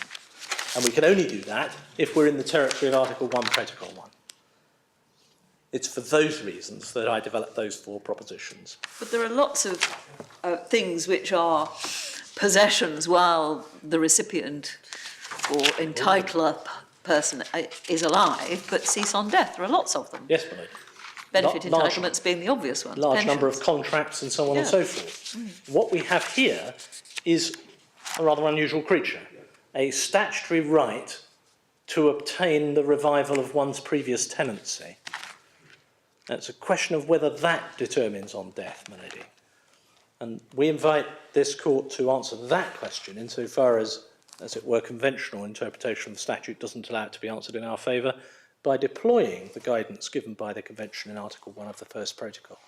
Saying, well, look, there are 2 possibilities here. Either it's to be taken away on the instant of death, in which case we say that's a deprivation or interference, can't be justified, or alternatively it's not, in which case you don't need to add anything further from Europe. The question is whether Section 3, the interpretive obligation, enables the court to answer the question if it remains in doubt. Who is being deprived? Who is being deprived? It can only be the late Mr. Austin. Well, that's why I'm wondering whether, maybe a silly question, but what is the first paragraph of Article 1, Protocol 1 talking about when it talks about a natural legal person? Yes, my Lord. And it must, because of the way I put my case on this point, be the late Mr. Alan Austin, who, as my Lord is now going to say, ceased to be a natural person when he died. Indeed he did. The question is whether his right, while he was alive, is interfered with by holding that it cannot be transmitted on his death. It's rather the same as saying you have a house or you have money at the moment, it is yours, but we're going to take it away when you die.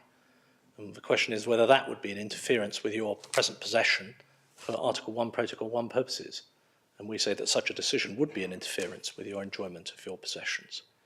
Is the question of justification, supposing the first part of your argument is correct, is the question of justification a general one or an individual one? Because normally justification would be looking at the individual action in relation to the individual person deprived. But it sounds to me as if you're looking at whether the interference that would come about through a particular interpretation of the statute is the thing that can't be justified. In other words, a generalised inability to justify, which rather sounds like declaration of incompatibility terms rather than... That sort of territory. Yeah. Yes, my lady, I accept that if I may. And so often these two things colour each other. It is the fact that this is going to be the result in the individual case that suggests that the provision, if applied in that way, would be unjustifiable. I'm content, and I'll take this very briefly, to deal with justification on the simple scenario of this case. If Mr. Alan Austin had, at the date of his death, a possession, that is, a right to apply to the court for reviver of his tenancy, and if it was lost on his death, then extraordinary consequences follow, which, with respect, we say can't be justified. And they are as follows. I'll deal with them very briefly by list if I can. Firstly, the tolerated trespasser regime which will have produced this result was no part of the intended statutory landscape. And that's true whether I win or lose on issue 1.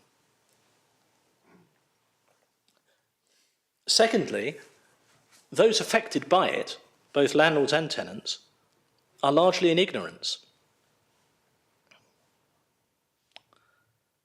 Thirdly, the right was held in this case by Mr. Alan Austin for 18 years and could have been exercised within that time by him with no difficulty. Well, I'm sorry to interrupt, but I mean, he owed, what, a lot of... He owed over £3,000. He did, my lord, back in 1987. I know, but when, I mean, have we the least idea when he cleared it? It's right to say that he hadn't cleared it, my lord, and that the arrears at the date of his death would have been significant, but not the amount that was started with. So, I think he's lost the possibility of getting... Exactly so, my lord. Yeah. But may I please make clear to my lord, I don't urge in this case a result that says Mr. Barry Austin succeeded. I know. No question of that. But you say the right here could have been exercised at any time. I mean, I was getting the inference that he could have just walked to court and got what he wanted. No, he could have walked to court and made his application. Yeah. That's the point, and it's that opportunity which he's been deprived of. But that takes me to my fourth point, my lord. The judicial judgment which falls to be exercised is the same whether he's alive or dead, and that is whether his old tenancy should be revived.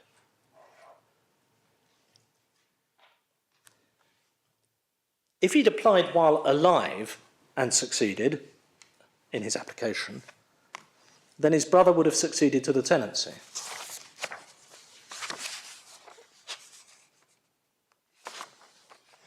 All that is being sought is the opportunity for the application to be made in his interest after he's dead by his estate, which, if it succeeds, will produce the same result. And there's no particular policy reason of why a distinction should be drawn based on the fact of his death. The issues for the consideration of the court will be the same. I mean, is this question as to whether it would have been a successful application also a reserved question? I mean, it's reserved as to whether, in fact, your client was a potential successor, whether he had actually spent a year or more together with his brother or in a one-bedroom flat. That's one reserved issue. But is it also reserved as to whether, if he would succeed in this case, yes, he would have succeeded in his application under... Absolutely, my lord, in two senses. Firstly, there's no concession by the respondents that he would have succeeded. And secondly, we've never got to that stage, because at each of the courts below, we've been shut out in our ability to be joined to represent him. Yes, I see. So there's been no substantive consideration of the application at all. What about the second paragraph of Article 1?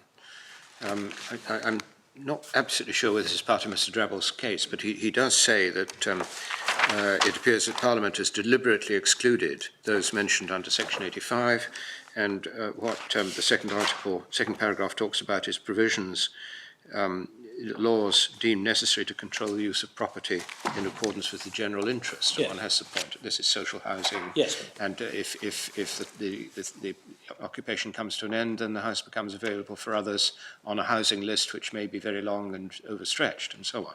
Yes. Is there an answer to that point? Yes, and I hope I've already made it, my lord. The statutory scheme could have controlled this matter expressly, Yes. and said, this right does not survive your death. Not only did it not do so, but it imposed a different limiting condition, that is, that it is available at any time before execution. And secondly, it did so in a statutory context which already provides for the transmission, not on the basis of need, to a different member of the household. And I hope I've made that case good by the examples I gave earlier in relation to succession to a large house or the ability to organise one's affairs by assigning to a particular member who might have succeeded.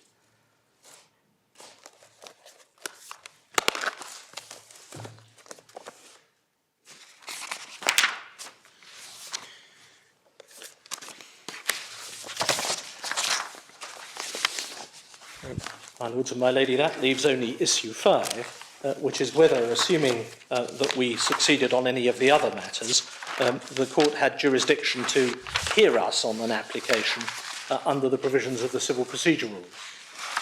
I may have misunderstood my learned friend's printed case, but I think I have deduced that if we succeed on issues 1 and 2 in particular, 3 and 4 if available, that there isn't an objection on this part of the case any longer.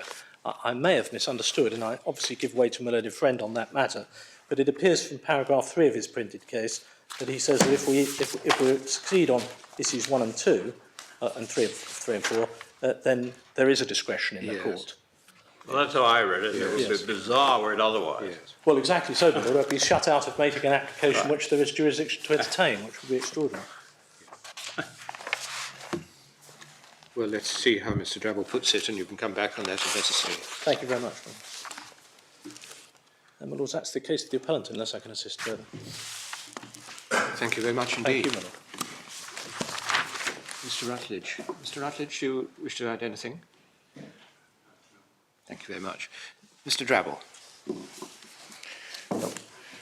The Court will not be surprised to hear that our fundamental perspective that we advance in this case is that the Court of Appeal judgment in the present case and the Court of Appeal judgment in Knightley, which it follows, were both correctly decided. And in particular, we maintain that they were plainly correctly decided unless this court is willing to overturn the line of authority which includes Thompson and Elmbridge and Burroughs and Brent. And as far as that line of authority is concerned, I don't shy away from the proposition that our main emphasis is that this line of authority is simply too well entrenched in the sense of having been followed by a very large number of other cases and by the very carefully considered provisions of Schedule 11 in the 2008 Act to be overturned in this way. For reasons which I shall explain, a simple reversal of Burroughs would destroy the whole mechanism of Schedule 11. It would rid it of any content. And in our submission to... Well, it would make it simply unnecessary. I mean, that's the point. Well, I understand that, and I'll come to on why that's a bad thing in just a moment. But the situation, the history, well, I'm going to just set out the history. Let's just remind ourselves again what the history is. Thompson and Elmbridge was decided in 1987. It's now some 22 years old. It spawned a further line of authority, of which one important example, which is important in the context of Schedule 11, of Lambeth and Rogers, dealing with the situation in which a court would exercise its discretion to revive a tenancy for the purpose of creating a cause of action in what has now become the period recognised by Schedule 11 as the limbo period. So we have Thompson and Elmbridge, we have a very large number of authorities at the Court of Appeal level which follow Thompson and Elmbridge, including, for example, Lambeth and Rogers. Thompson and Elmbridge was expressly followed in Brent and Burroughs. Whilst I accept that the point that's between myself and Mr. Luber was not argued in Brent and Burroughs, both parties starting from the common position that Thompson and Elmbridge was correctly decided, the effect of H22 is the very foundation of the reasoning both of Lord Brown-Wilkinson and Lord Jauncey in Brent and Burroughs, and in our submission, Brent and Burroughs ought to be treated as authority of the House of Lords, which positively decides that Thompson and Elmbridge was correctly decided. And accordingly, in my submission, Mr. Luber is inviting this court to depart from an earlier considered decision of the House of Lords. Even if that puts it too highly, he is certainly inviting this court to depart from a decision of the House which has been treated, as he himself says, as having determined this issue as far back as 1996.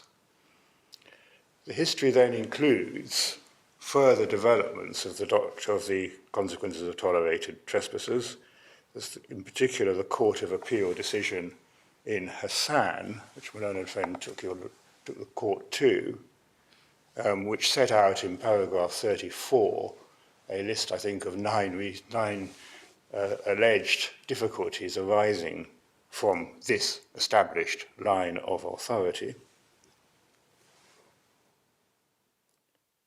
The learned friend accepts that that led to an elaborate consultation process, which the learned friend has described, which in itself led to the 2008 Act.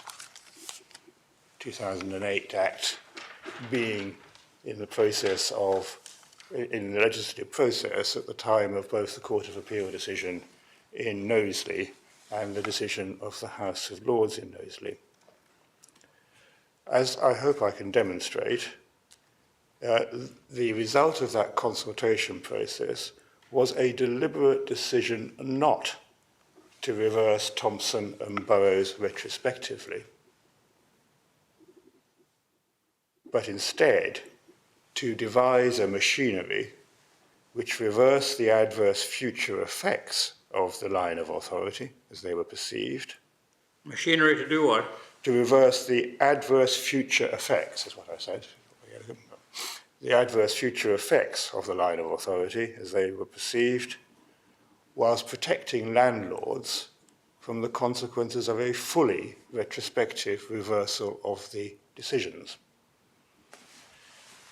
And what my learned friend is inviting your lordships to do, despite the fact that in Knowsley the House of Lords considered whether or not to reverse the line of authority with full retrospective effect and decided not to. My learned friend is now inviting the court in the very last dying days of the regime to reverse it in a way which will undermine the safeguards Parliament has thought appropriate to enact on the assumption that the line of authority was well established and had been acted on by very many individuals and councils in the years since Thompson and Elmbridge. And we do say that although the practice direction of the House of Lords, which one assumes will be followed in broad terms by the Supreme Court in these circumstances, recognises that the House could depart from previous decisions, the practice direction places emphasis on two particular factors. It says that rigid adherence to precedent may lead to injustice in a particular case and also unduly respect the proper development of the law. They propose, therefore, to modify their present practice and, while treating former decisions of the House as normally binding, to depart from a previous decision where it appears right to do so. I take it that members of the court are familiar with the practice direction. We have copies if it's necessary to provide it. The part I emphasise is the need to protect the proper development of the law.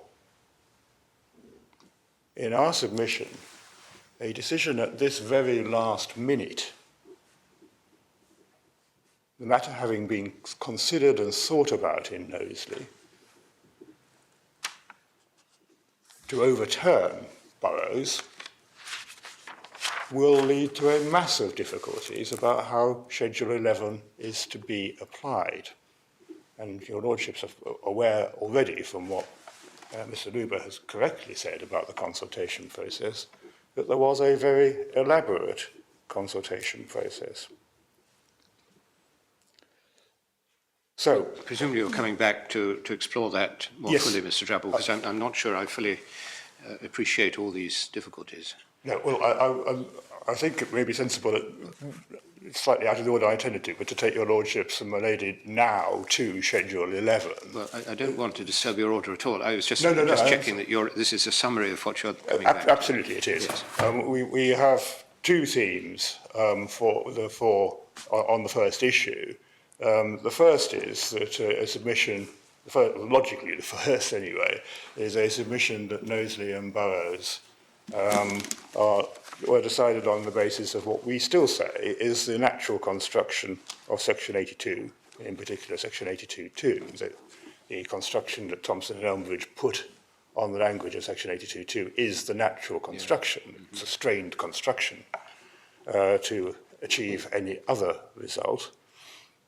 I'll try and make that good. But it's not my primary case that no other construction is possible, or would have been possible, as Lord Neuberger put it, had the matter been argued much earlier.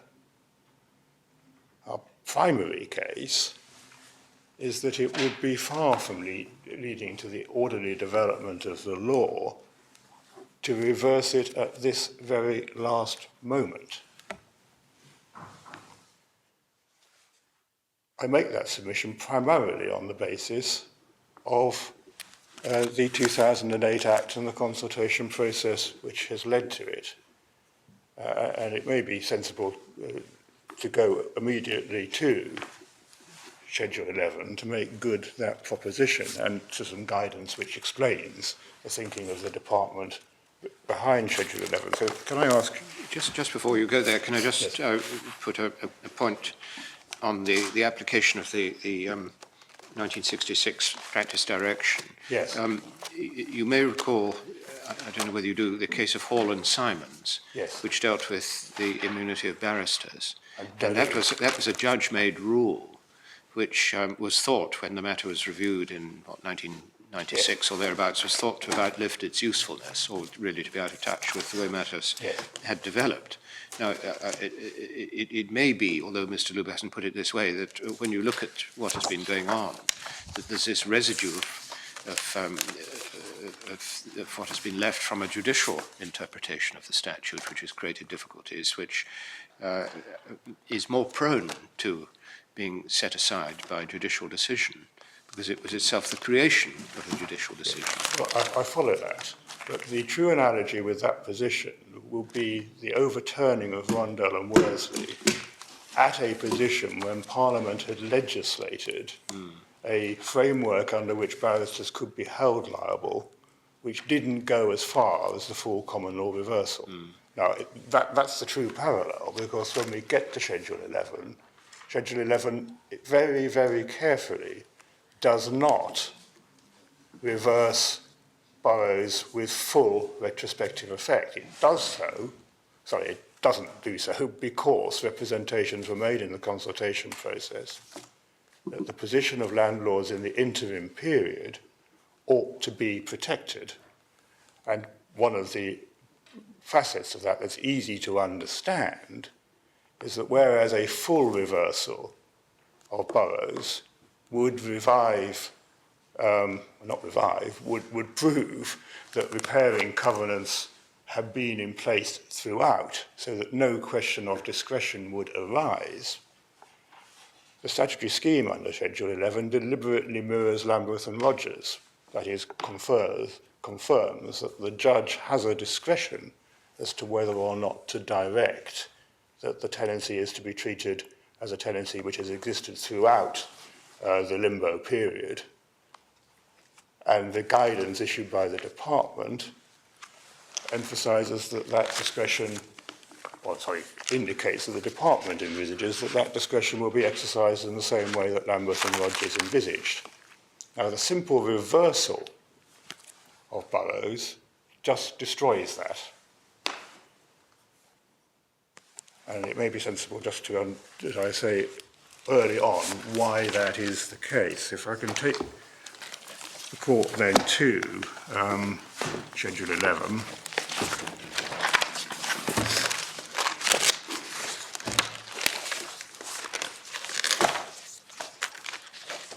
It is at tab 48. In volume 5. Got a slightly more user. 48, sorry. Tab 48. Yes. Which paragraph? Tab 48. No, I've got it. But I hadn't said. Oh, sorry. But it's my fault. But Could I just mention, before we get into the detail of this, and it may or may not be of any relevance or interest at all, but the closest parallel with which I'm familiar, of that which we are being asked by Mr. Luber to do, was the case about driving on common land, Birdwood and Brantwood or something like that, where there had been decisions that held that you couldn't establish a right of way by a usage that was in fact contrary to bylaws, so that these people who had to drive along tracks to get to their houses happened to be contravening some sort of provision, I think a bylaw, and it was held that they couldn't therefore establish any sort of right of way, which meant that, of course, the owner of the land could extract large sums of money from them for the grant of the land. Parliament had, in fact, recognised this difficulty, consulted about it, and legislated on the basis that the earlier decisions were correct. Admittedly, they weren't decisions of the House of Lords, they were, I think, decisions of Court of Appeal. And so we in the House of Lords were confronted with what do we do in that situation. It's the closest parallel that I can think of. No, I remember that. It was a very recent consultation and very recent legislation. Rather like this. Well, Parliament's deal was you could pay some pretty modest sum to acquire the right that the earlier authorities said you didn't have, which the House of Lords then decided you did already have. Yes, and so no payment was necessary. That's right. So it's No, very similar. I was thinking of that too. I just thought I'd draw it to your attention, everybody's attention, as being a case in which the House of Lords did do such a thing. But yes, I mean, this would be an extreme example of that approach, because we have the House of Lords decision in Burroughs, where admittedly the issue isn't raised, but the House of Lords plainly considers Tempson and Elmslie to be correctly decided. We have Knowsley, in which the issue is not raised in the sense that I think I was the one that was representing the secure tenants and could have taken the point, and it would have been a complete answer to the two cases in which I appeared. We won on other grounds, and Mr. Luber, having indicated that he didn't think it was appropriate to take the point, I was little enough to agree and didn't.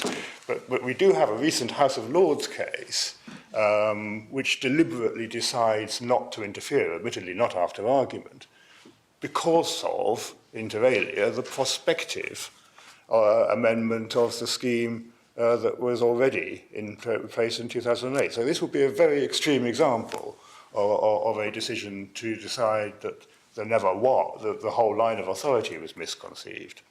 And of course, at that point, I do say, as a powerful afterthought, that in any event, it is what Section 82.2 means. And accordingly, you shouldn't be making a strain construction with all these detrimental effects.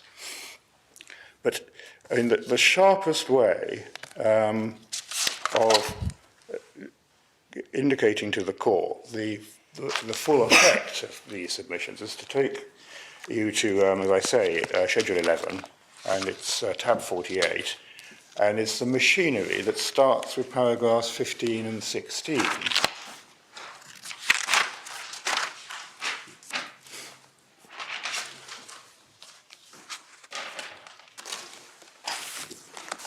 And your court's already seen paragraph 15, which provides that in this part of the schedule, an original tenancy means any secure tenancy, assured tenancy, introductory tenancy, or demoted tenancy, in respect of which a possession order was made before the commencement date and which ended before the date, that date pursuant to the order, but not on the execution of the order. Now, my point on paragraph 15 is not that it demonstrates that Parliament then thought that Burgesses was correctly decided, but that it would have no content at all, except in relation to possibly introductory tenancies or demoted tenancies, if this court reverses Burgesses with full retrospective effect. There will be no tenancies in respect of which a possession order was made before the commencement date and which ended before that date, pursuant to the order, but not on the execution of the order. So you needn't read unless the schedule 11. Well, all you're saying is it makes a nonsense of the schedule. Yes. But so what? I mean, if actually, if the schedule and the entire legislation was based upon a wrong view of the law, which you know, was the position in the case my lady refers to, and I mean, there are. Well, surely the better point may be that, you know, why would we think it appropriate to reverse all this, etc., and invoke the practice direction in the light of how, etc., but that's a different point entirely. No. Well, at least I thought it seems to me a different point. Well, my submission will be as part and parcel of the same point. We're dealing with a long-established line of authority, yeah. And indeed, as my lady's question or example puts, the problem can arise before you get to the stage of House of Lords authority. You can simply have a problem of, is it correct to decide to intervene with a long settled view of the law on which many transactions have been carried out, even if you think the construction of the Court of Appeal is, I can put it like this, a bit iffy, or not the one you would have adopted had the issue arisen 30 years before. You can get to that before you get as far as the Lords or the practice direction. We have got as far as the Lords. We now have a Parliament's considered response to the practical situation that has arisen. It contains, as I shall demonstrate in a moment, various safeguards for the position of landlords, which might be thought to be necessary because people will have dealt with the situation on the line of long-standing authority, all of which is simply rendered meaningless because nothing falls within paragraph 15. All of which applies in the case of assured tenancies. Yes, but the answer to that is that Lord Newburgh was fully alive to that point in Knowsley. I'll take your ladyship to it in a moment. He is very, very careful to point out that whilst in the case of secure tenancies, I think he says there will be literally hundreds of thousands of cases decided on the basis that Tomsbury and Elbridge is right.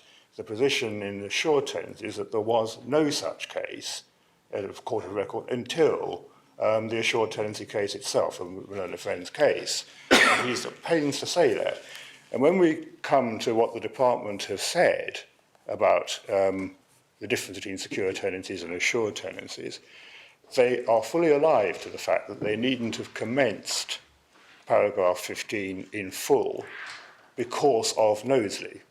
Sorry, you say they're fully alive to that? They were fully aware at the moment of drafting the commencement orders that Knowsley had reversed the position as far as assured tenancy, or the vast majority of assured tenancies are concerned.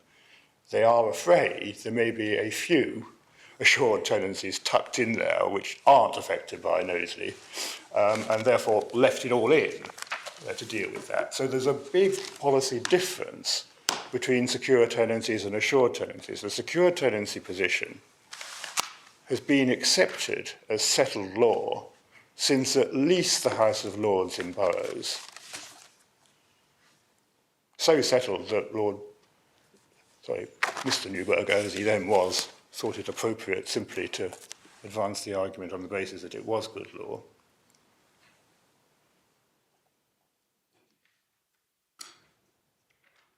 Parliament has legislated to deal with the position. And whereas with assured tenancies, presumably it might well have been much more acceptable to simply reverse the Court of Appeal decision with full retrospective effect, the Court of Appeal decision in Knowsley. it plainly thought it wasn't appropriate to reverse this long-standing line of authority with full retrospective effect, precisely because good lawyers had carried their understanding of the law into effect on the back of apparently correctly decided cases, including Brent and Burroughs. So, as I say, the importance of paragraph 15 is not that it confirms that Parliament thought that Burroughs and Brent were correctly, Brent and Burroughs, I keep on doing that, were correctly decided, but rather that the machinery it has adopted for dealing with the very messy situation which was present in 2008 would be destroyed if this court was simply to reverse this established line of authority.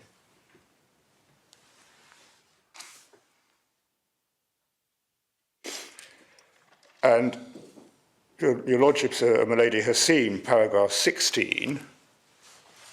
Another friend appeared to suggest that there might be an option about a tenant choosing to stay with his old tenancy and the right to revive under Section 85, or taking the new tenancy under Schedule 11. But in my submission, that's not right. The terms of paragraph 16 are mandatory. A new tenancy of the dwelling house which was let under the original tenancy is treated as arising on the commencement date between the ex-landlord and the ex-tenant, provided that the home condition and the other conditions are met. The commencement date being? I think, the 28th of May. In 2009, was it? 2009. Yes. It's certainly May 2009. Yes. 20th, Mr. Luber's telling me, and it's in both our cases, I think. Yes.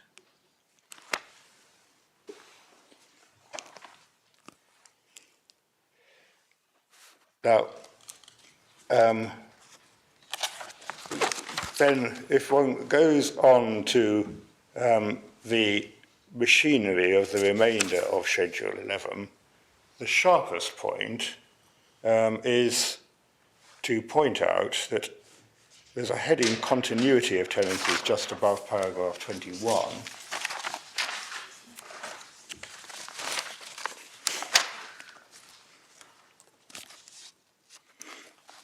And what Parliament has done in the schedule has decided for what purposes the tenancy is to be automatically treated as the same tenancy and a tenancy which continued uninterrupted through the termination period.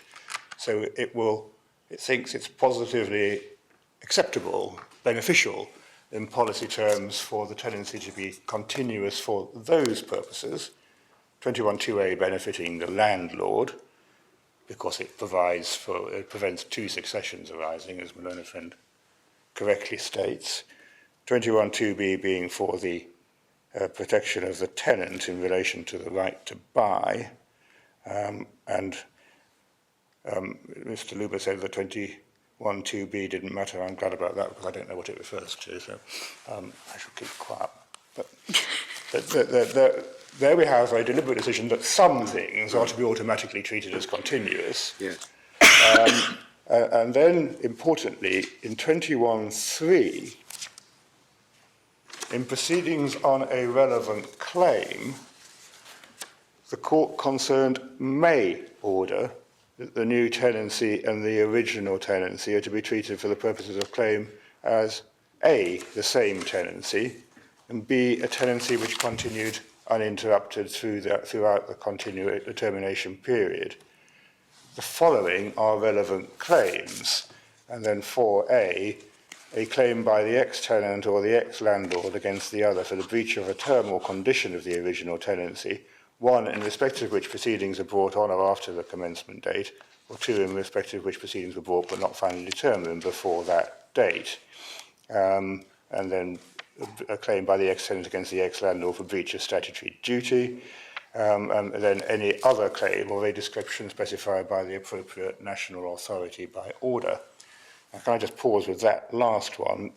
The court will see at a variety of points in the schedule that there are provisions which allow the appropriate national authority, i.e., the relevant parliament, to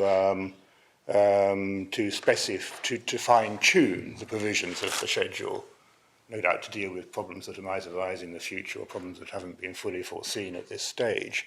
Now, all of that ability to fine-tune it will be completely undermined by a full retrospective overruling of Brent. Just put to one side. But just to go back to the main thrust of 21, one of the big problems of the tolerated trespasser regime, as demonstrated by Lambeth and Rogers, is how you deal with actions for damages for breach of the covenant for disrepair. The answer given in Lambeth and Rogers was that there was indeed a discretion to make a Lazarus order to bring the tenancy back into being. And if that was done, then the tenant would have a good action for damages for breach of the covenant to repair, even in respect of the period before the Lazarus order was made. But it would be relevant to the exercise of that discretion whether or not the tenant had complied with the conditions of the order which had originally given rise to the tolerated trespass position, or the extent of the default, and no doubt a variety of other things. The word may in 21.3 is a deliberate policy decision by the legislature dealing with a problem that the consultation had revealed. Do we, i.e., is it appropriate to legislate with full retrospective effect, or do we in some way regulate the intermediate position? The solution that's adopted is 21.3, a discretion. And can I should have made these available before, but can I just hand out a document, this guidance, post the Act, and I only do it as a simple way of illustrating the policy as I understand it. Sorry, make up.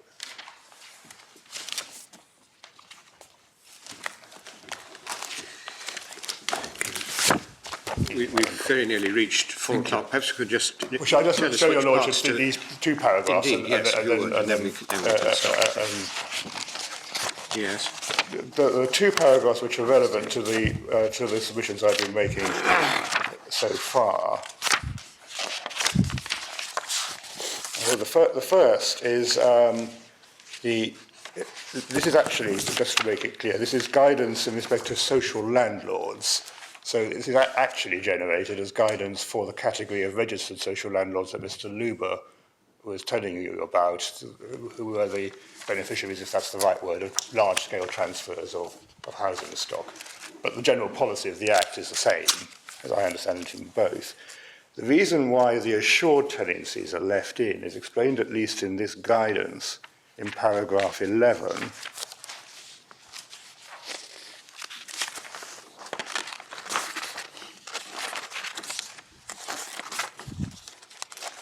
Your Lordships will see that says the provisions in Schedule 11 were drafted to apply to all types of assured and secured tenancies.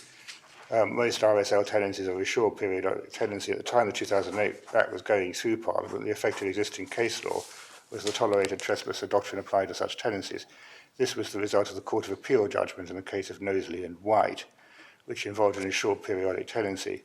Decision was reversed by the House of Lords, which handed down judgment in early December 2008. The effect of the House of Lords decision is that assured periodic tenants will not have become tolerated trespassers. However, the term assured tenant in the 1980 Act includes various other types of tenancies and assured periodic tenancies. And I confess I don't understand the detail of the rest of that, but the underlying concern is there might be a residual class which makes it sensible to leave in place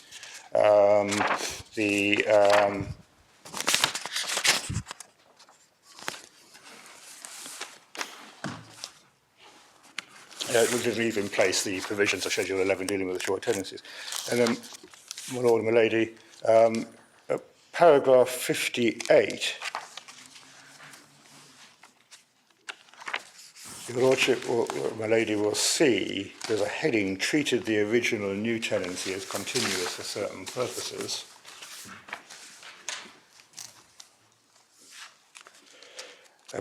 It says, Part 2 restores tenancy status by creating a new tenancy which comes into effect on commencement. An alternative approach would have been to revive the original tenancy, i.e. to treat it as though it had never ended. Indeed, this is the approach on which the government originally consulted. However, it was recognised that if tenancy rights were to be restored retrospectively in this way, sufficient safeguards would need to be put in place to ensure that landlords protected from claims arising out of decisions made in good faith on the basis that occupiers were tolerated trespassers. Such an approach was likely to be both cumbersome and risky. Instead, it was decided to create a new tenancy, but to provide for certain relevant purposes the original tenancy and the new tenancy are treated as the same and continuous, and so on. And then you're